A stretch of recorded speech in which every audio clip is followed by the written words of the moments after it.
Today's guest is a sports journalist, commentator, and incredible host in his own right.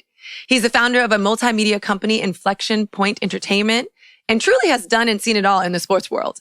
From the sidelines, on ESPN, to the podcast space, he is incredible. Let's go ahead, without further ado, and take it courtside with a conversation with Michael Smith. Oh my gosh, everybody, this is happening. I've been waiting for this moment. It's my brother from another mother. I'm taking that from you. Michael Smith, sports journalist. Obviously, many of you will know him from ESPN as a commentator and host. Currently the co-host of NBC Sports Peacock show, brother from another. And he is my brother. We hadn't met in ages. We knew of each other, fans of each other. Met at a course at Harvard, and of course, fast friends, fast family. So Michael Smith, thank you so much for spending time with me. It is absolutely my pleasure, Allie. And I mean that in more ways than one. I still can't thank you enough for saying hello to my wife. Let me tell you something, Sarah. Allie. You have to understand. See, that right there, that's going to give me cool points. So I have taken my wife to the White House twice to meet President and Mrs. Obama. Okay. My wife has been to Mexico with Michael Jordan and me, not just Michael Jordan by himself, but me too. But for the first time in 20 years, I am a big deal because I know Allie Love. So thank you. You've helped me in my own marriage. That makes me feel so good as we take this conversation courtside for the courtside conversation. I feel like the first note I did make in my run of show was to say hi to Sarah. I really did. I'm not lying because it was an honor to meet her. And the reason I think that's important to highlight is Black love is important to highlight. You know, growing up in a family where my mom is one of 10 kids, seeing marriages that last or seeing love and commitment that last and seeing families that stick together are really important. And so when we met, obviously it was like one of those moments where it's like, this had to happen at some point, and it's happening now, and we're both happy about it. And the fact that you were just like, let me call my wife because she's in on this too, that really did speak to my heart and just like the community, how we're all a part of this and we're all a part of it together. That. So I appreciate that. You starting off deep. You about to have me getting emotional up in here talking about Black love. Let's go. Yes, of course. Before we get into it, you know, the game is always played in the mind before it's played on the pitch, the field, the court. And so what we did is we're going to take it to the court this time, 4 quarters, and we have a little halftime fun. So let's kick it off as the game starts with the first quarter. Let's throw it back to where you started. I think it's so important as humans. I didn't know growing up what my opportunity sets were. I didn't know what was available to me. And I had to just figure it out by watching people like you on TV and saying like, wow, what he does is amazing. Could I do that? What is that called? Growing up, did you always know that hosting or conversation or having a point of view, a public point of view, was always going to be your roadmap, let alone was an option for you? How did it start? Excellent question. Not surprising. Like most things, I mean, it started with seeing somebody who looked and sounded like me on television. I got to give a shout out to my late brother from another, Stuart Scott. I came up in an era, in the 90s, seeing Stuart Scott on national television and not just seeing a Black face, but seeing Blackness on television, seeing unapologetic Blackness on television. That was huge for me. So right around high school, I would say, is when I realized, hey, this journalism thing, this mass communications thing, it could be a career for me. And I had teachers. I went to McDonald 35 Senior High School in New Orleans. Shout out to the Ron Eagles class in 1997. I had teachers that poured into me. It was an all Black high school that most of my family attended. So a lot of tradition there, a lot of history there, a lot of legacy there. And I had a lot of teachers that poured into me and invested in me and thought I had potential, and believed in me and nurtured me. And so I would say it was around high school, but even before that, looking back on it, I mean, I'm the grandson of a Baptist preacher. One of my uncles is a Baptist preacher.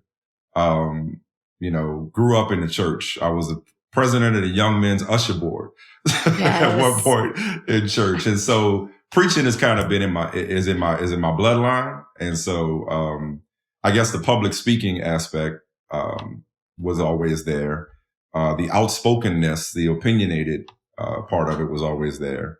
But then from a professional standpoint, seeing people like Stuart Scott, it was funny. I went into print journalism when I got into college. So I really didn't work toward being a broadcaster. It kind of happened organically. And,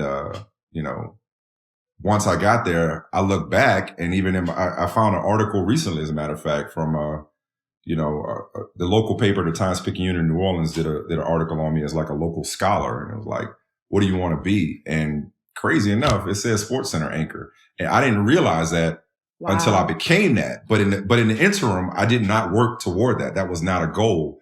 But again, seeing that representation on screen kind of planted that seed. And now that's basically what I'm trying to be, is somebody that people can look to and not just aspire to be like, but be better than. Well, I don't want to say you're trying, you're doing that. And it's interesting because you said that's something that you wrote down a while ago, and look at you now, like it's come to fruition in more ways than one, in a sense. And so it's almost like that subconscious North Star. Like sometimes, and maybe not in your case, but some of us that are listening, maybe you know something deep in your gut, and you'll whisper it to a loved one or to your mom. Like I remember whispering something that I won't share here, but I remember whispering something to my mom that I really wanted as a little kid, but I wouldn't tell anyone because I was like, what if it never happens for me? So it's like that subconscious or deep conscious want, desire. That's almost a bit scary because, like you said, for me growing up, again, brother from another mother, my grandfather was, God rest his soul, a pastor, had a church many years. So you grew up in the church, you're serving, you're passing the collection plate, you're doing communion, like all the things, right? Bake sales. And so, yes. Martin Luther King fans. Oh my God. And our churches never had AC. That's for another, I don't know. Oh, you said fans. I'm like, where are the fans? That building fund did not go to the AC, huh? It did not go to the AC. I would say it didn't go to the AC because we had fans, and it didn't go for new Bibles because the Bibles always was missing the front part of it. Right. But anyways, like Vacation Bible School is like, where are the Bibles? Where are the fresh new Bibles? Yes. Nope. Didn't have that. But the word was there. So that's all we needed. There you go. But one of the things that you say is like all of these tools, while they were in isolation of speaking was a part of that. You had seen it represented in the church, or you saw someone like you on TV that seemed, wow, that seems cool. I would love to if I could. You said something that I think really is going to drive this, as we think about the shaping of our youth, is that people believed in you and they poured into you. Yeah. I'd love to dig a little deeper in that. And the reason is because we forget about the assists.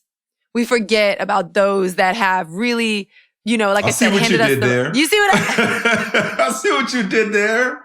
Okay. That was real clever. There we go. Allie, you might have a future in this. I hope so. I mean, you've done this before, so I'm hoping that you see it in me. But you have those people that, you have those people that pour into you, and you have those people that are truly, that have been the assist in your life.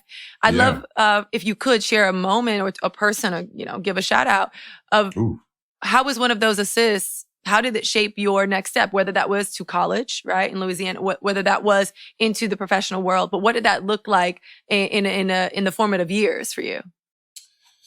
Ooh, we could be here all day with just shouting out the assists. I guess is what Hall of Famers feel like when they got to give a speech and they got to thank all their teammates and all their coaches, everybody that helped them along the way. That's me. I mean, I'm definitely the product of that village. You know what I mean? Let's go back to church. So as the pastor's grandchild, everybody had eyes on me. I had to sit on the front row. Everybody had license to check me if I was getting out of pocket. You know what I'm saying? If I was spending a little too much time in the fellowship hall goofing off, held to a certain standard, we know what that's like. So whether it was, associate ministers, whether it was the, Junior Women's Missionary Auxiliary Board, anybody you could think of at the church, I had a lot of aunts and uncles, that either encouraged me, that checked me, that looked out for me. And the same went to, my school community. Whether it's my teachers, my principals, W.D. Harris comes to mind as somebody who really was the person to spark that journalism flame in me. When I was in high school, he was a mentor of mine.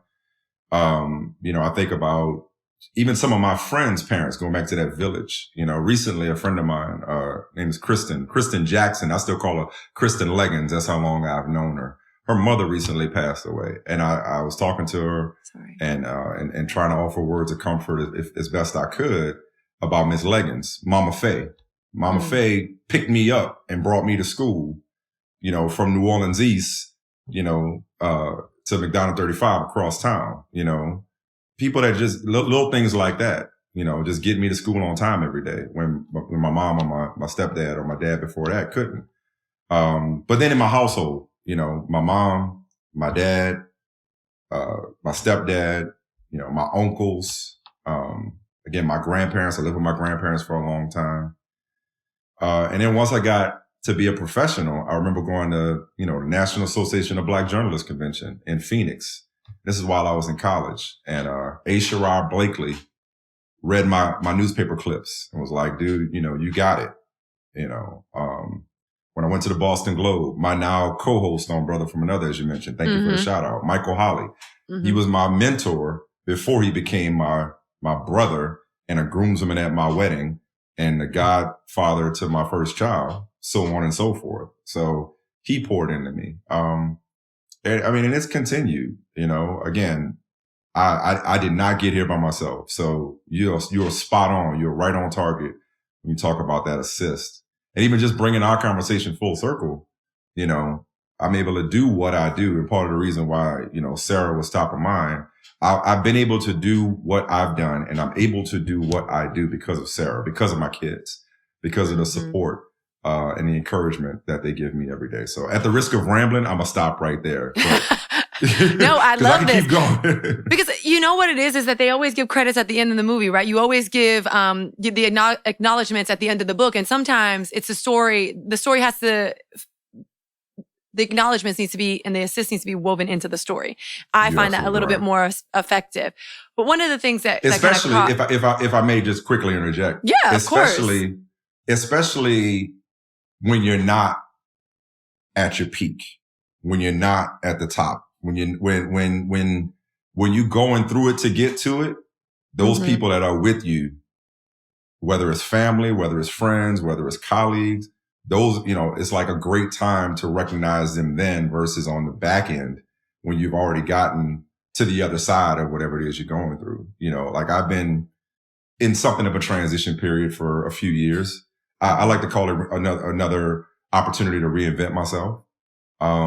And starting with my family, my close friends, my inner circle. It's like, I'm not able just to sustain day to day if not for them. So you're right. Instead of doing it on the back end, it's like, hey, I'm here. I made it. I want to shout out all the people, you know what I mean? It's like, nah, like, hey, before I make it, thank you for helping me just to get to this point, So yeah, you're absolutely right. Give them their flowers now, as opposed to, when I'm receiving mine from the masses, it's like, nah, these are the people who helped me get here. Let me let you know what's up right now. Absolutely.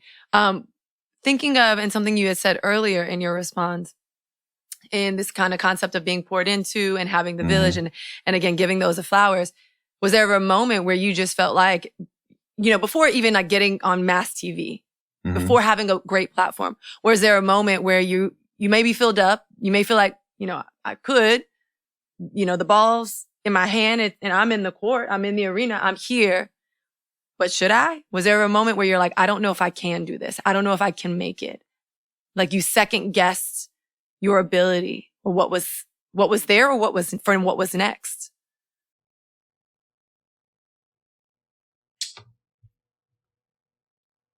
I wouldn't say I second guessed myself.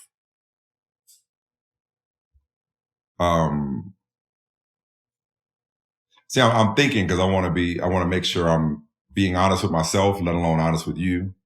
Yeah. Because it's easy for me to be like, no, I never doubted myself. Because for the most part, I haven't. Like I can say I've been blessed to be very comfortable in my own skin from a very young age.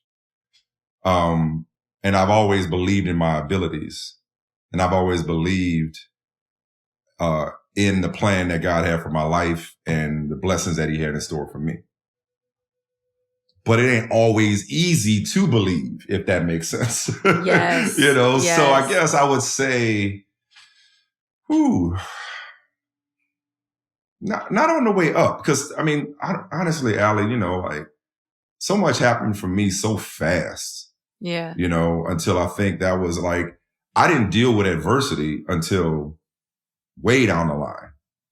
I was, I go to Loyola, New Orleans. I'm working at the Boston Globe while I'm in college. 6 months after I graduated from college, I'm back in New Orleans covering the Super Bowl for the Boston Globe. Yep. 3 years after I'm out of college, I'm at ESPN. I was at ESPN by 25. I was on ESPN by like 23, 24, working at ESPN by 25, 26. Excuse me if my years are off here, but I would say by my early 30s, I had my own show. By my late 30s, I was anchoring SportsCenter. So much happened for me so fast until I was a stranger to real adversity, real professional adversity. Even in the moments where I was impatient, even when I was like, yo, when I'm gonna get mine, I look back and I'm like, dude, you was tripping. You know what I mean? Like, you was always ahead. You know what I mean? And so I probably would say it wasn't until, 2017, 2018, and then 2019, and then 2020, and then 2021, and then June 21st of 2022, that I really started to kind of be like, damn, like, do I have it? Did I ever have it? Well, let's ride this wave into the second quarter, because right, I think that lends itself to this. Obviously what you do is very competitive. There can only be one you. There can't be a rotating chair. Nobody's like, well, there are going to be 50 hosts doing this one show. There's one show. Right. There are only a few. There's only a limited amount of time in life in a day on TV and with high ratings and high views. I mean, two parts. What motivated you throughout this fast, quick-paced life where everything's coming at you? Sure. And then how have you dealt in the last few years when you say, okay, it got a little sticky? How have you dealt with, I wouldn't call it rejection, but some of that kind of struggle, right? What was the motivation? Yeah. And then how did you look at that? How are you and how have you tapped into that struggle? Can I answer the second part first? Because I like that word rejection, because I like to remix rejection into redirection, and that was part of the reason. Write that down. That was part of, was that a word? Was that a word? Yeah, that's a word. That's a word for the congregation. I firmly believe we don't get rejected, we get redirected. And again, it hasn't always been easy to believe that. But that's how I've, dealt with this transition period, this inflection point, which before that became a buzzword in, the lexicon. I named my company Inflection Point Entertainment. When I founded it in 2020, because nobody tells you how long this inflection point is going to last. Like, people think it's like just a quick second, just a quick, that crossroads is quick. Like, nah, man, this inflection point can be years before it turns in a direction that it's supposed to and that you were hoping and dreaming that it would. So believing that my steps are ordered, and believing that I'm right where I'm supposed to be, again, while challenging, is what has sustained me. In terms of your first question was what kind of gave me that confidence as I was that meteoric rise. Honestly, just the work. Because I just know that there's nobody that's going to outwork me. There's nobody that's going to out-hustle me. Like, as confident as I am in my abilities, I know that there are plenty of people who are capable of doing what I do. Not the way that I do it, not necessarily at the level that I do it, but there are plenty of talented, capable, driven, determined, brilliant people who are more knowledgeable than I am, who are more articulate than I am, who maybe here and there might be better looking than I am. That was a joke. I'm kidding. That was for my wife, because she gonna watch this and roll our eyes. No, but in all seriousness, you and I both, Sarah. You and I both. But it's like, I just knew that nobody was doing what I was doing, and nobody was paying the price that I was paying. Nobody was doing in the dark what I was doing. Nobody was with me in the gym. Nobody was shooting with me in the gym. You know what I mean? And so that's what gave me the confidence that not only could I do it, but I had earned it.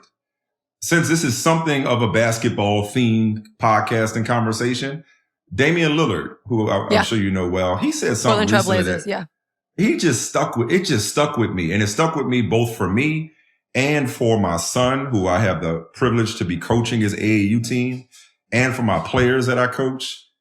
But it's really, I think it's a lesson for life. Like Damian Lillard made one of his patented game-winning shots. And I think it was Shaq on TNT asked him about what gives him the confidence in those moments. And I'm not going to do this the justice that it deserves. So go find it on YouTube. But he said, the work that I put in the gym makes me believe that I've earned those results, that I deserve to make those shots. You know, like I've put in countless hours. I've worked past the point of exhaustion. I've perfected my craft. I've put in the work to where that's just not luck. That's what I deserve, those results. And so for me, I always looked at it when I was, 22 at the Boston Globe, when I was 23, 24, 25 on ESPN, when I was 30 something having my own show. I never looked at it I looked at it in part like, thank you, God, for these blessings. But I also looked at it as like, oh, I ain't just get here by accident. Like I earned it. I'm one of the best out here at what I do because I work at it. Like I'll take the Pepsi challenge with anybody doing what it is that I do. And again, I got a lot of respect for other people in this game, but I don't take a backseat to anybody. That's not arrogance. That's that word confidence that stems from I have studied, I have honed, I have practiced, I have evaluated, I have not perfected, because if it's perfected, then do something else. But I just know that I've, sacrificed to get to where I've gotten. So that's what gave me the confidence to know that I belong. When the road got rocky and the waves got choppy, it was a foreign experience, because it was the first time that I wasn't able to work my way out of it, if that makes sense. It was the first time that I wasn't able to just grind my way out of it. It was the first time I wasn't able to just, the first time I had to really consciously surrender control. Cause it's like, it's one thing when you feel like, hey, God's in control of my life. I know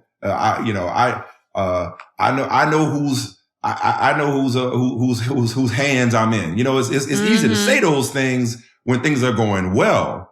Because then there's another part of you, especially as type A personalities, if I may call myself a type A personality. I know you're certainly a type A personality. Absolutely. The other part of it is like, oh, but this is me though too. You know what I mean? Yeah. I'm doing my thing. Like I'm, like I just said, like I'm doing the work. I'm putting in the work. I'm on my grind. I'm seeing the results. But like what happens when those results aren't as immediate? What happens when those results are nowhere in sight? What happens when that tunnel and that light at the end of the tunnel is non-existent? What happens when, you're running your race and you feel like you're getting passed and you feel like you're falling behind when at one point you were leading the pack? What happens, when no matter what you do, it feels like, damn, like, is this good enough? Am I good enough? Let's dig into this because I think while you were discussing and really opening my eyes up, confidence is something that I get asked about a lot.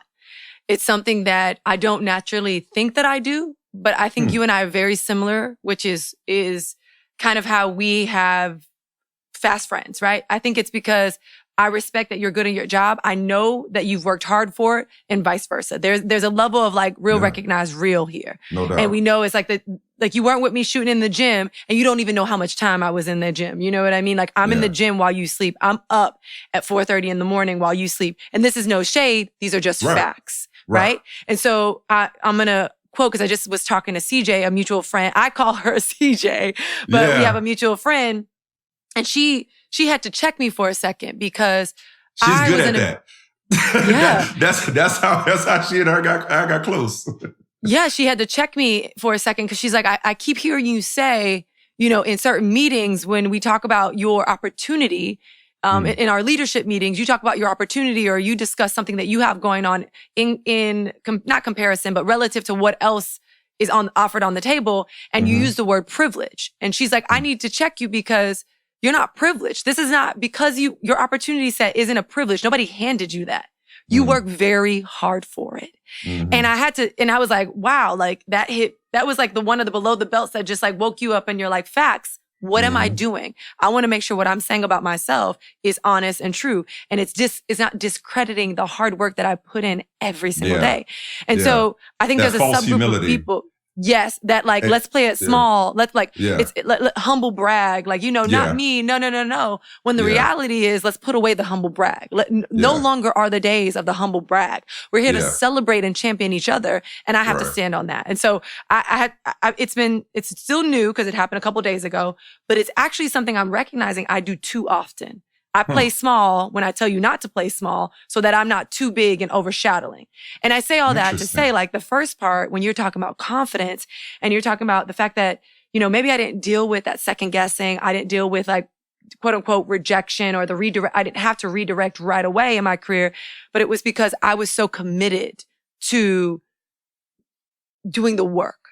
And there are people out there that are just like, I'm with you. I hear you, Michael. I hear you, Allie. I'm committed to doing the work. But what I love, and I want to dig in a little bit more, is that we can still do the work.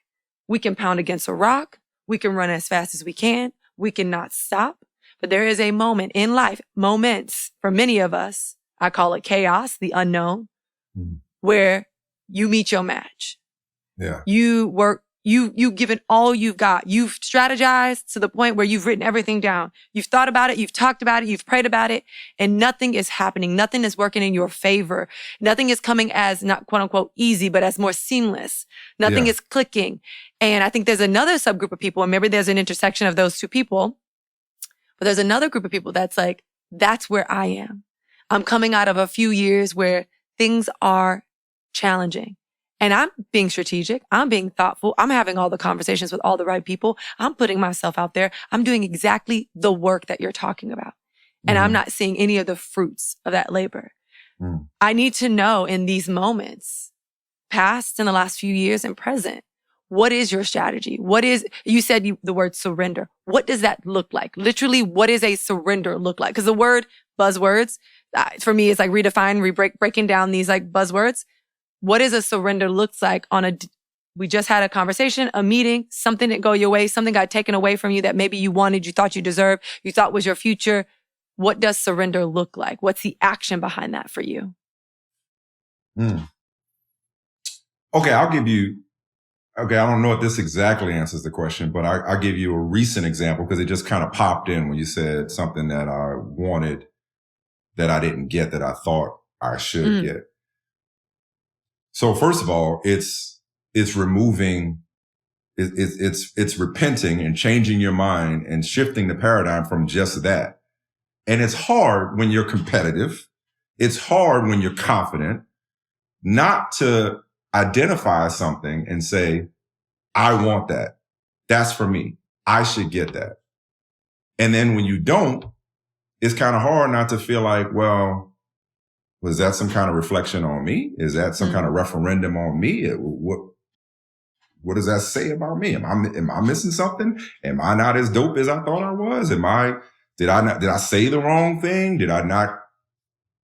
It's no different than relationships in many respects, where it's like, just because you don't hit it off with a certain person, that is the most amazing cup I've ever seen. Hold on. I need you to what? This is for those that can't see and just is listening, this is my JLo cup. So if you saw JLo premiere, she has this like bedazzled cup. I saw JLo a couple months ago. She had a cup. And I was like, well, if I'm going to hydrate, if my hydration station is a part of my whole brand, then it's got to be fly as hell.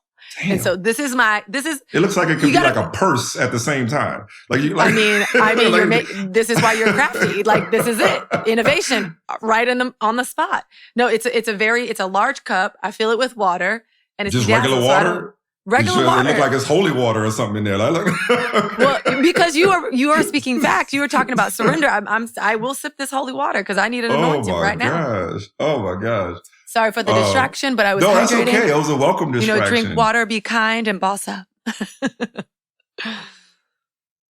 I like in a relationship. It's like if somebody, if somebody doesn't vibe with you, people too often, there's that word rejection, internalize it. And be like, oh, well, something's wrong with me because he or she or they didn't love me the way I love them. It's like, no, not necessarily. Maybe it just wasn't the right time, or you weren't what they were looking for. Like when it comes to, a recent opportunity that I guess I'll flatter myself and say I was up for, that I didn't get it. And this is the growth, because there was a time when I may have been disappointed. But once I had the conversation about this position, I gave it to God, because I had given my best. Because I told my wife, I was like, I can't be something else. Like I can't be a former athlete. I mean, I was a backup quarterback in high school. I had my moments, but I can't be a former athlete. I can't be white. They looking for somebody white. I can't be that. If they're looking for a woman, I can't be that. I can only be me. Right. And it's just like no different than at a certain point, somebody is going to be looking specifically for me or somebody like me. And the people that don't get it can't be mad because they ain't me. Like I can only be the best me that I can be. And that has helped me out. Again, I don't know if that answers your exact question about what does my process actually look like, but it's just like realizing that. And again, it's such a cliche, but it's really hard to live by it day to day, especially when you're going through it, is that what's for me is for me and for nobody else. It was not for me, ain't for me. And I can't get upset. I can't say that because it sounds good and then get upset and don't practice that. And then get upset when something doesn't go my way. Yeah. It's like, again, it's just believing that you're right where you're supposed to be. I mean, there were times in the last few years where I was just like, speaking of distractions, is this reflection bothering you? Am I good? Am I okay? Because my little light's in my glasses and I can't do nothing about it. Am I okay? I only saw it one time. I only saw the reflection. Good. I didn't see it until just now, like a minute ago. Till I called attention to it. Yeah, it's only when you do because you naturally move when you're talking, so it's not like you're just looking and lights are in your eyes. Yeah, no. Okay, good, all right. But adjusted, however, you look great. Okay, great, thank you. Sarah's rolling her eyes again. Keep going. Yeah, what was I saying? You're saying like it's a cliche, right where you want to be. Yeah, last couple of years there were different times where like there were setbacks. Whether it was 2 startups ago. Or the startup before this one, or even projects that I'm working on with Inflection Point Entertainment with this company. It's just like, man, like, why does it feel like I'm, running in place, if not regressing at times? Where are all the opportunities that I think I should be getting? Where, why are things falling into place the way that I want them to? And my answer and another aspect of my process that has helped me is just enjoying the process. So for the people that's doing the work but not getting the results, you can't be in it for the results. You can't do what you love with the results in mind. If you're in the music, and I'm not a musician, but you can't make music with record sales and awards in mind. If you're an artist, you can't paint, or you can't draw, or you can't sculpt with, being a commission in mind, or having it, hanging in a museum in mind. Even in my little world, I wouldn't consider what I do art, but let's just say entertainment in general, or even sports, going back to sports. You got to love the process more than you love the results. Like results are results for a reason. They're an extension of the process. They should not be the goal. Results are goal, and goals are 2 different things. It's like you can have a goal, but that goal cannot be your why. That can't be your reason. That can be your destination. Your why is because is in and of itself, you love what it is you do. So for me, I love telling stories. For me, I love having conversations like this. I love getting to know people. I love getting to understand people's processes and what makes them tick, what drives them.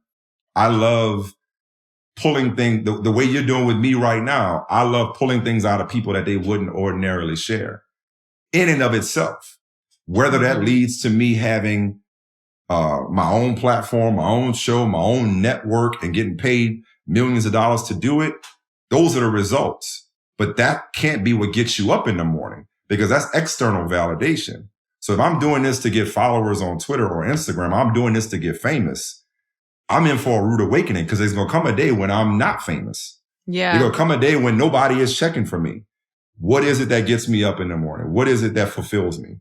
So my process has been leaning into just that, the process. I think that there's a couple of things I'm taking away, because we're talking about like, what does the actualization of surrender looks like to you? Because it isn't easy to do. And some of the things that you said in terms of your process, I do like that the goals are not your why. Understanding your why and knowing that that's going to motivate you every day. That's going to allow you or encourage you to readjust in those moments when things don't work out, when the piece of the puzzle doesn't fit perfectly and you didn't get what you thought you deserved, and you're not at the place where you think or thought you should be at this age or this space in your life. And your why can evolve. Like, my why is different now than maybe it was 10 years ago. Like, my why now is to tell the stories that need to be told by and for the people that need to hear them and tell them. Okay. My mission is to amplify voices. It is to amplify stories. It is to amplify perspectives. It is to lift up. It is to pull people up and push them beyond even what I've achieved. It's like, what drives me, even on the little show that I do right now, even on Brother from Another, right? I don't get excited, no disrespect, to talk about Kyrie Irving. You know what I mean? I get excited to find the people whose dream it is to be in broadcasting and share my platform with them. Yeah. Cause like, what do I get? Again, I don't mean to diminish what it is I do. I don't mean to diminish the fact that somebody pays me to do it. But what do I get at this point by giving out my 100th LeBron hot take? As opposed to, hey, this person's up and coming, or this person needs a shot. This person needs to get put on. Let me use this platform. Let me use whatever authority that I have to amplify their voice. Likewise, when it comes to my company, this is a story that needs to be told. How can I tell this story? This is a person who needs to be spotlighted. How can I use the credibility and the resources and the relationships that I've built over the years to uplift this person and put them in position to succeed? it's not to say that I'm satisfied, but what drives me is not another check. And I don't mean to sound I'm not trying to sound magnanimous in any way. It's just, I think when you've achieved a lot of those personal goals early, and then watch the opposite happen when you've been through the valley, when you've been to the mountaintop and then been through the valley, your perspective on the way back up changes. If that makes sense. Oh my gosh, there's a level set that occurs. Yeah. And it needs to happen. And so I think I've been there, done that, got the t-shirt. Yeah. Like, you know what I mean? So I'm like, okay, I don't need that anymore, but there are other people who do want that. So let me help them get that. Meanwhile, what is it? What do I want? And that's what drives me every day, is my mission, my calling, my purpose, to amplify through storytelling, to uplift and empower through storytelling, to inform, enlighten, and where I can entertain through storytelling. That's my purpose, and let the results be what they may. How can I get better at that every day? Sorry, I keep cutting you off, but you got me thinking. You got my wheels turning. No, do not apologize. This is all great. I'm literally looking down. I'm taking notes. I have a bunch of notes here, and I will share before we get into halftime some of the notes. Because when I was asking you about surrender, you sparked that curiosity in me of like, well, how do I surrender? And I was like, the first thing that came to mind for me is I do vent. I will like unleash the dragon. Yeah. Okay. Oh my God. Okay, absolutely. Good. That makes me feel better, because sometimes I feel guilty for venting. No, and I was talking to my husband Andrew yesterday, and he says this often, but it's a good reminder that when you're venting or you feel hurt, offended, upset about something, even when you feel like you're on the right side of right and it's something happened that's unjust, he's like, you can't help but how you feel. So feel how you feel, and let's work through that. And then you get to a point where you can now say, okay, how do I move forward? Or how do I go through this? Or what are my next steps? And so oftentimes I think we feel bad about the fact that we feel bad or that we're angry or that we're upset. And you're like, I tell myself, I can say that, before I surrender, or as I'm surrendering, I tell myself, like, sometimes I beat myself up and I'm like, you should be happy for that person that they got that. Like, who are you to say that if it was for you, and you start using these cliches, if it was for you, you would have gotten it. You should be grateful for what you have. You should, and I'm shoulding all over myself. I'm just like, you should do this. And then I'm feeling bad about the fact that I feel bad. And the reality is I'm recognizing that in the midst of surrendering, the verb of surrendering is that I need to vent. I need to be me. Like you said, they're going to be looking for me one day, but I need to continue to be me. I need to feel how I feel. I need to tell somebody. Somebody got to hear me. And hopefully a safe person, not like, on the mic. But not just a safe person. I know, church folks say, I can't complain. God ain't said you can't complain. He just said you got to trust. He ain't say you couldn't complain. Ooh, he ain't say you couldn't. He ain't say you had to enjoy it all the time. He just said, just trust me. Okay, I get it. I get you frustrated. I get you ain't where you want to be when you want to be there, and the luxury way in which you want to arrive there. But he ain't tripping because you're frustrated. So but even still, the reason why what you said spoke to me is because it's like, I look at everything that I've received and everything that I've experienced, and I look at my family and I look at what I have and what I have to be grateful for every day. That's when I feel guilty for venting. Because I think the balance is don't let the venting bleed over into the gratitude, or don't be more frustrated and disappointed than you are grateful. It's like there's room for venting, there's room for disappointment, but it's like you got to quickly transition back into that, gratitude space. So that's where I feel guilty, is when I'm just like, even minimizing what it is that I'm doing, because let's face it. Who doesn't, especially nowadays, social media, who doesn't get caught up in the comparison game? It's just kind of hard to avoid it altogether, unless you're like under a rock, in a closet. No, I'm right there. If you're in the closet, you can come out, but I'm right there with you. We want everybody. In the closet, they're welcome here. Welcome. You don't know unless you're like completely tuned out to the rest of the world. Yes. You're just like, I'm not on social. Yeah. It's like, it's hard not to look and be like, damn, what am I doing? Well, why haven't I done this? Why, what I'm slacking, so that's what I mean by like, absolutely. Comparison, they say, is a thief of joy, and it absolutely is. But the reality is, it goes back to kind of like a Brene Brown thing where it's like, and I'm pretty sure this is her, or this is something that I've derived from what I've read from her, like a deduction that I had, is that, first thought, not best thought, right? Your first thought is maybe going to be comparing yourself. Your first thought is like, I should have gotten that, or like, I'm angry, I'm upset, I'm impatient. But your second thought and third thought, you are in control of. You can take back that narrative. And it brings me in, which is why I was looking down at my phone. For those that don't know, that aren't watching the YouTube video, if you're just listening, I was looking down while Michael was talking, because I read this book that was highly recommended by a friend of mine, Daniel Scott. Okay. And it's called The Energy Bus.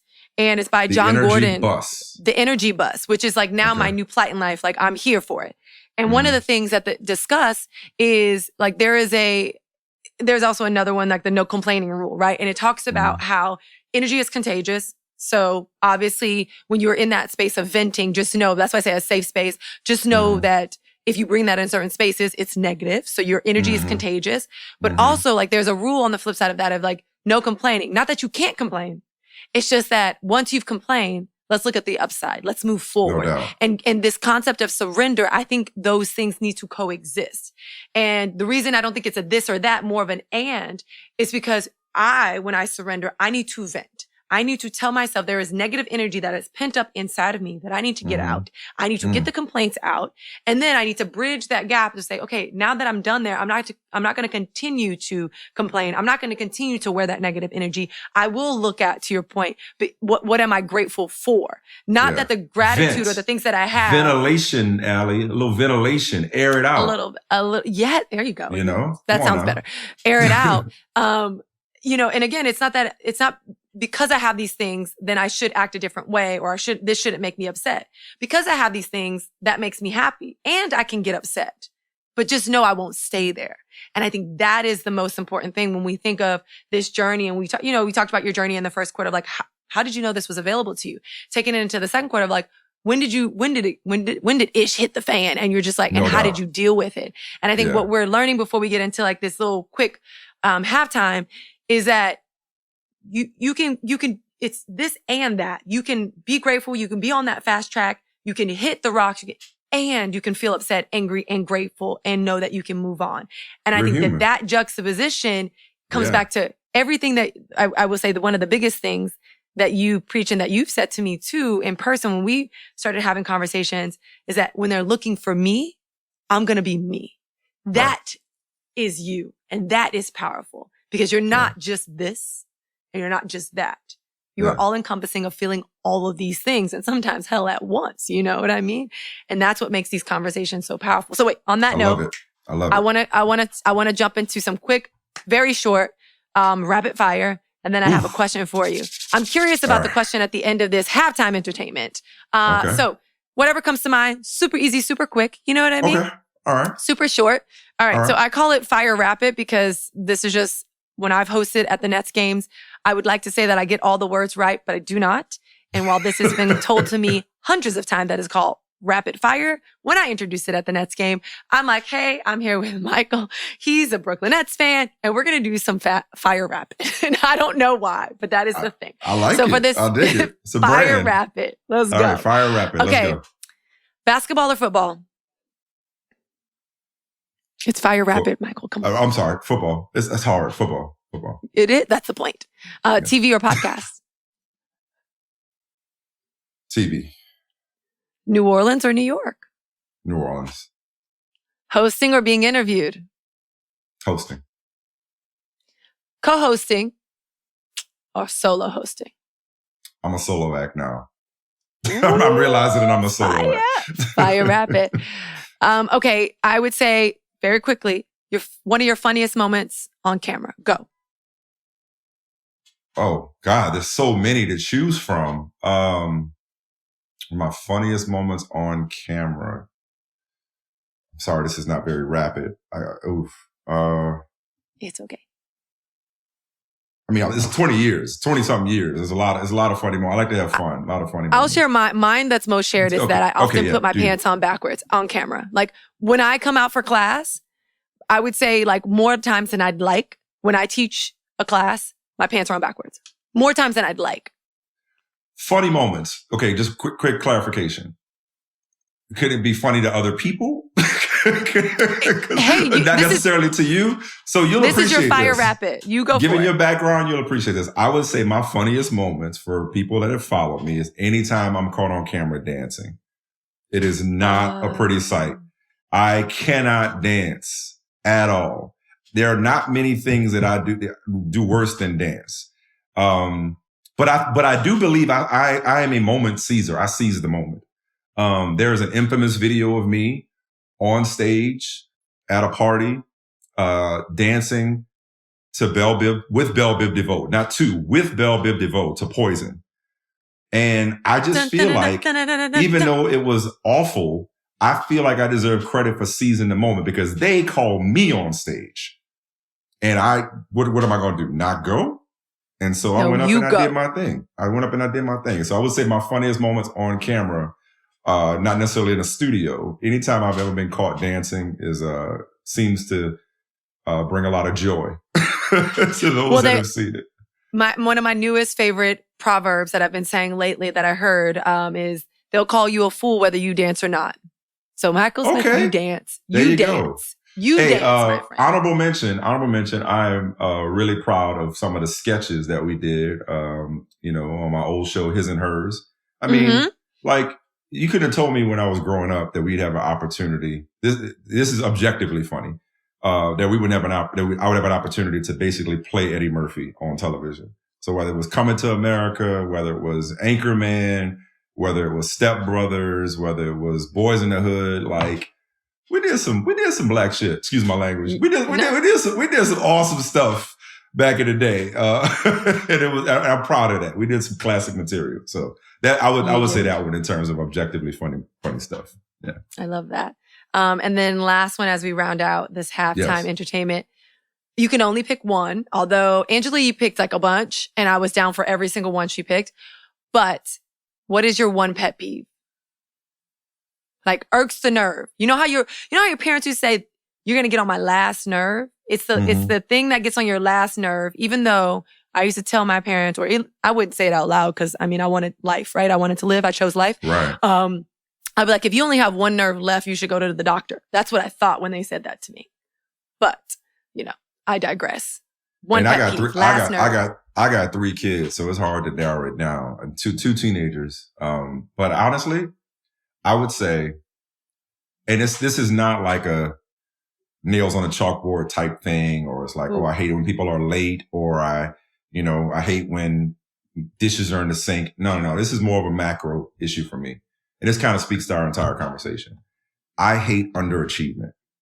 I hate the idea of me not maximizing my potential. And so I hate when I see people, or worse, when I'm surrounded by people who aren't all in all the time. I only know one speed, and that's 100 miles an hour. I only know one way to play, and that's hard. Every single snap, every single play, every single minute, every single segment, every single show, every single project, I know one way to play. And when people mail it in, that's when I get to be a real a-hole.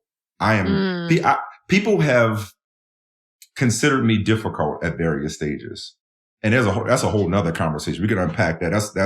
That's societal. That's cultural. That's, there's a lot to that idea of being difficult, which I'm sure you can relate to. Absolutely. Writing that down. But the reason I've been difficult is because I'm demanding, and I don't demand anything of anybody around me that I don't demand of myself. And all I demand is that you put forth your best effort, especially when we're on the same team. Because if you ain't pulling your weight, that means one or two things. Either I got to pull your weight for you, or we getting dragged down. And there's absolutely nothing worse than being held back. So that is my pet peeve, Allie Love, is people who don't give everything. Because if you're going to half-ass it, don't do it. That's the way I coach. That's what I tell my son. Like, I don't need you to make the NBA. I don't need you to be great at basketball. I need you to be the best that you can be. Yeah. I don't yell at him for missing shots. I yell at him when he ain't running. And he stopped. That is not an issue now. He knows the one thing I demand is maximum effort. I think my love language. That's my biggest pet peeve. I like that because I think conversely, like my love language is thoughtfulness and preparation, like being prepared, showing up. If you ask for my time, just be prepared, be thoughtful. And I think that coexist with that's how you continue to raise the bar. But let's go ahead and step into this third quarter because there's some things that in the first quarter and the second quarter that you said that I want to kind of bring full circle. And it's one, identifying. I love this format, by the way. Thank you. And so did CJ. Like she thought this was genius. I told her about my podcast and she was like, girl, she gave me so many ideas. She also told me to give you a foul, but I wrote it down because I was like, maybe I'll give him a foul because he jumped forward to the fourth quarter when I asked him the question that stayed in the second quarter. But then I couldn't tie it in. So CJ, don't hate me, but you had a great idea. Quick sidebar. CJ, I guess she goes by CJ in your world. She's Sharita Johnson to me. Sharita Johnson in your world. Do you know she's like, you talking about shout outs. Can I go back to the first quarter? I will not give you a foul for that. Go for it. Assists. My career arc and trajectory changed thanks to CJ. CJ greenlit and supervised the His and Hers podcast. Yes. So listen to that woman. One of my core principles is listen to the woman. Listen to that woman. So she knows what she's talking about. I am here for that. I am here for that. And it's amazing because it's, again, I'm so blessed. I'm so fortunate to have this network of folks like you, like her, that I can tap into, that I can just lean on and ask for help. And I told her that I was interviewing you, and she was like, let's go through it. And she was, so at some point, maybe I'll give you a foul, but like not right now, because I feel like we're on a roll. I feel like we're winning. We're ahead. Okay. But in the third quarter, I do want to focus on some of the things that was brought up. And it's this kind of how-to. When we talked about surrender, when we talk about, they'll be looking for you, is like in this moment where your life has been on speed, you've gotten a lot of things you wanted at an early age. The ball was rolling in a great direction. It was redirected at a couple times, right? And you're able to pivot. What does,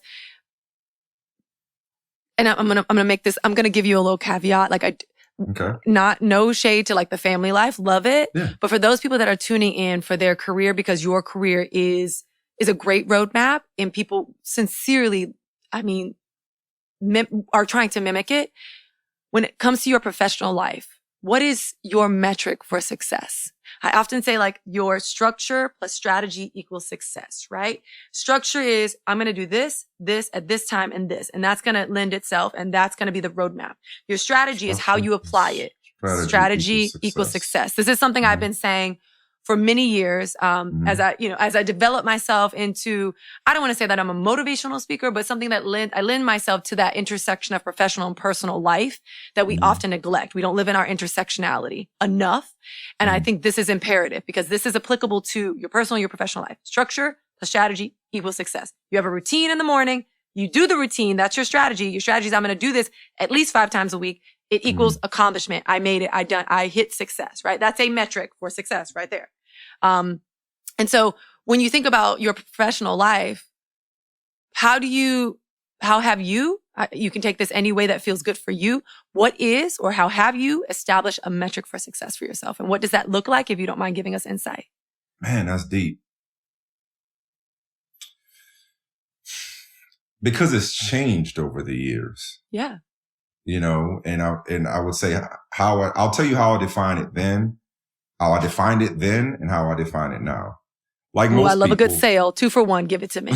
Like most people, growing up, in the, I was born in 1979, so growing up in the 80s and the 90s, and growing up in New Orleans, the way I grew up, it was going to college and getting a good job. Okay. Once I fell into journalism, it was, when I was at the Boston Globe, it was like, okay, I want to be the Patriots beat writer. That happened in a year. Okay, I want to be the national reporter, the national NFL reporter. Another paper offered me the job, and the Globe couldn't match it, but they, maybe the beat writer, and they put me on Around the Horn. So I'm on ESPN at 23, 24 years old while working at the Boston Globe. ESPN doubles my salary and hires me at 25-ish, 25, 26, something like that. And I'm a national NFL reporter. A Black national NFL reporter, I may add. And I'm kicking ass and taking names. And very quickly, so if you see what I'm kind of establishing here, is like, again, I'm moving, I'm on the rise. I'm like meteoric, right? Wonderkind, whatever you want to call it, right? It's like, I want my own show. And I'll be successful if I have my own show. So I get my own show. Well, we'd be more successful if we were on ESPN and not ESPN2. I'd be more successful if I made more money, And so I get all of that. I get not just my own show, but the show. I get paid out the wazoo. You know what I mean? I get this big contract. I get this big staff, this cavernous studio. I'm on billboards. I'm on commercials. It's like doing it. And it was the most miserable experience of my life, sports. Wow. And so then I'm kind of in this professional purgatory, just trying to figure out what happened around 2017 and 18. Just like, what the heck just happened? It's the first time that the sailing was not, relatively speaking, smooth. Yeah. And so it's like, well, what do I want to do? All right, I want to be an executive. And I want to be a content creator and a storyteller and a producer. It's like, well, I go to a startup and that startup dissolves in 7 weeks after I got there. Oh shit. What do I do now? I just left money on the table at ESPN to get my freedom. And now the place that I went to, like, where do I can't go back. Can't be like, excuse me, I was wondering, I can't go back where I left. So it was like, well, what do I do? It's like, well, I form another startup off of that startup. And then very early on, I'm like, this ain't for me either. It's like, all right, I guess I'll give this some time and give it a year. Okay, this ain't for me. I gotta go. Damn, what do I do now? All right, y'all want me to do a talk show at the intersection of sports and culture? Kind of like the one I was doing before it was popular? All right, I guess. It's not really what I want to do, but okay, I guess I'll do it. It's something. It's with my, one of my best friends, my brother. Might as well do it. This ain't really what I want to do. This ain't really where I want to be right now, but okay, I guess there's worse things to be doing. Sorry for the long answer, but my point is, it's like, I realized that, like, if you define success based on external standards and expectations. Yes. If you define success based on what the world has convinced you success looks like. So in my profession, it's having your own show. It's being on ESPN. It's being on national television. It's having your own television show. It's making a lot of money. If you define success based off of those barometers, you are in for a rude awakening because that will not last more times than not. Sometimes some of us are fortunate that it will last forever. It may not last forever. It may change suddenly. How then do you defend against feeling like you're a failure if how you define success is taken away from you? So for me, I'm long-winded. The way that I define success now, and the way that I've come to define success, let's phrase it that way, is, did I inspire somebody? Did I enlighten somebody? Did I inform somebody? Did I empower somebody?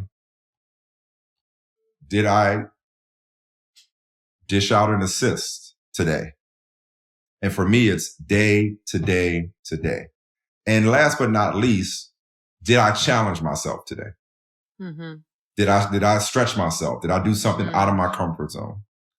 So for me, and honestly, I'm talking to somebody who I know does not approach things this way. So, I've never been the type to like write down a 5-year plan or 10-year plan. I'm not a vision board type. My wife is. I'm not a vision board type. Just I kind of like I put my head down, I grind, I keep digging, and I let the work speak for itself, and let the chips fall where they may, however you want to phrase it. So for me, success is more intangible. If I could kind of land this plane and wrap this up, it's more intangible than it once was. Once upon a time, it was tangible. Now for me, it's more of a feeling. It's, do I feel fulfilled? Like for me, success this past weekend was coaching my son's AAU team. Real talk, that'd be my full-time job. If I could do that full-time, I would coach. And I ain't X's and O's guy. I'm more of a motivator, if I may say so. But the success was like, look, I was able to spend Father's Day with a group of kids and offer correction, offer guidance, offer motivation. Today, after I finish doing Brother from Another with a friend of mine, another friend of mine, not Michael, I'm going to go around the corner and I'm going to coach practice. That's success to me because I'm happy. Like I'm happy. I'm fulfilled. My kids are happy. My kids are provided for, thanks to the work that I put in. So it's like, because if I let, the amount of viewers or views or followers or my bank account dictate my success. And granted, kind of easy. I'm going to use this privilege word. It's kind of easy for me to say my bank account doesn't determine my success. Not that I can't stand to make more money. Hello, if you're listening, I welcome more checks. There you go. There you go. But my point is, I am privileged and fortunate enough to be able to look at success through an intangible lens. Yeah. Because I'm comfortable for the most part. Not set for life, but comfortable for the most part. So for me, success is much more about who I'm helping. What am I doing for the culture? What am I doing to, as best I can, close the gap between society's problems and its solutions? That's that. So sorry for the long answer. No. But it's an evolution for me. I've evolved into this place of how I view success. I don't think that no apology necessary. I think the point of people tuning into a podcast like this is to learn something, to take away. First, to look back at someone's journey so they have insight on how they became to be and what they're doing now. And that, like, we're going to step into the fourth quarter before the game is over, because I think you said your impact on, you want to be impactful. You want to be intentional and impactful on your community, whether it's one person or many. And that's fulfillment, right? That fulfills you. I wrote down success is what fulfills you, is what you say. And so I want to unpack that in this fourth quarter by talking about what you've mentioned and what you got going on now, and the buzzword, but you're reclaiming inflection, right? This inflection point media. You've created a multimedia company, and it's something that you said, well, I tried this, I tried that, I tried this. And now I know what I want to do. I know what success looks like. And more importantly, I know what it feels like. And so I'd love for us to kind of end here of understanding why creating Inflection Point Media. Talk about the name a little bit more. I know you said it's not just one, it's not an abbreviated amount of time. It could last for a long time. So I assume there's a connection there. And then, like, where do you hope that it'll go? Yeah, I mean, I always knew that I didn't want to just be a talking head forever. Somebody told me a long time ago, if you're always talent, you could always be replaced. And I always feel like I had an entrepreneurial spirit, when it comes to, like, I knew that I wanted to, I didn't major in business. I didn't study business, but I knew I wanted my own business. I wanted to be self-employed. I wanted to employ others. I did not want to be forever at the mercy of somebody else's vision or lack thereof. I did not want to be at the mercy of the revolving door of the C-suites making decisions based off of their preference, their agenda, and I'm just a pawn in their game. I always wanted to tell stories that I wanted to tell the way I wanted to tell them. And on a foundational level, that's all Inflection Point Entertainment is. We are platform, genre, and subject agnostic, which is a fancy way of saying, like, if it's a story I want to tell, I'll tell it. So right now, our development slate has, feature films within, influential figures in sports, the Supreme Court, gender, sexual assault, race, all the different issues, within society, and not all heavy. Some of it is literally fun and games. I'm doing documentaries, I'm doing film, I'm doing podcasts, and honestly, some of my day, it's also too, another part of my process is just like appreciating, like, the small wins. Like, every win does not have to be big. And I do not despise the day of small beginnings. Inflection Point is 2 years old just about, and it still feels like we're on the ground floor. But yet, day by day, there's just little things that might happen. Even if it's the completion of a pitch deck, that makes me like, yeah, this is what I'm supposed to be doing. Or it could just be a meeting. And that meeting may or may not lead to a relationship, a partnership, a strategic partnership, a sponsorship, a deal. But still, like, the idea of, like, meeting and ideating and pitching and developing, and just, I love it. I love networking, So, What was your original question? I'm sorry. I love it. No, you're telling us about it. I'm saying what is it? I was saying what it is, but that's what it is.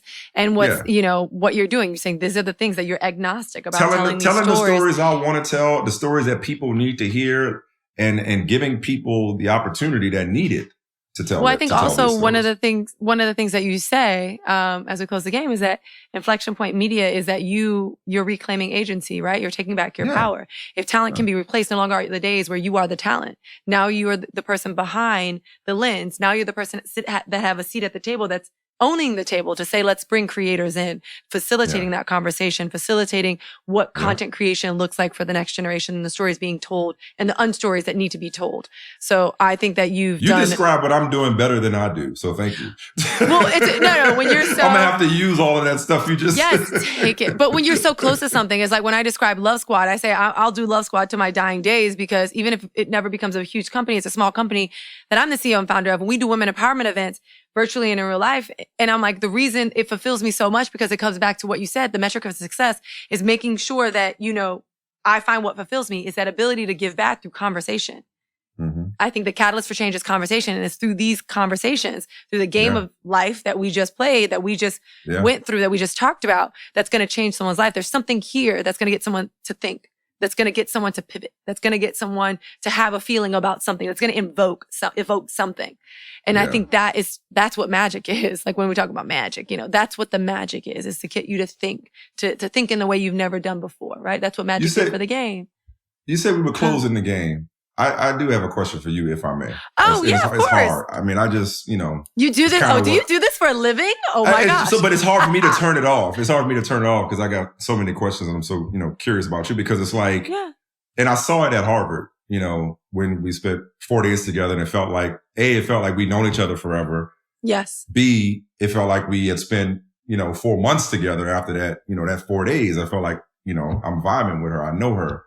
Mm-hmm. But you have so many people, and my wife is an example. You have so many people that you're a part of their lives. And maybe you've been asked, some version of this question before, but you're a part of their lives in a way that I can't even relate to. Like, yeah, maybe your routine is, while you're at the gym or while you're driving or you're, when you get home from school or from work, you're watching me, but literally you are the gym. You are part of people's lifestyle, right? And so there's a connection there, but with that connection is also this expectation, because people, when they get on that bike, they're not necessarily some part escape, but part inspiration. They're looking to you. So you almost have to be like strong for everybody on the other side of that screen. And I saw it at Harvard where it's like everybody is like coming to you and gravitating towards you. It's almost like you're not allowed to have a bad day. It's like you're not allowed to be off your game. You're not allowed to just be Allie. It's like you got to be Allie Love. I mean, from the outside looking in, I imagine that can get heavy sometimes. Yeah. So that's not a question. That's a lot of commentary. I'll get straight to the question. Is like, what do you do to help bear that burden of being Allie Love?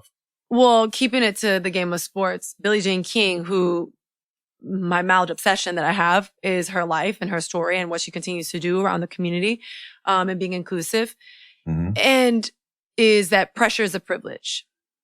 And so I know that it comes back to, yes, I am grateful for where I am. I've worked very hard to be here. There's a combination of not luck, but being blessed and being anointed with my hard work that's coupled into positioning me to be where I am.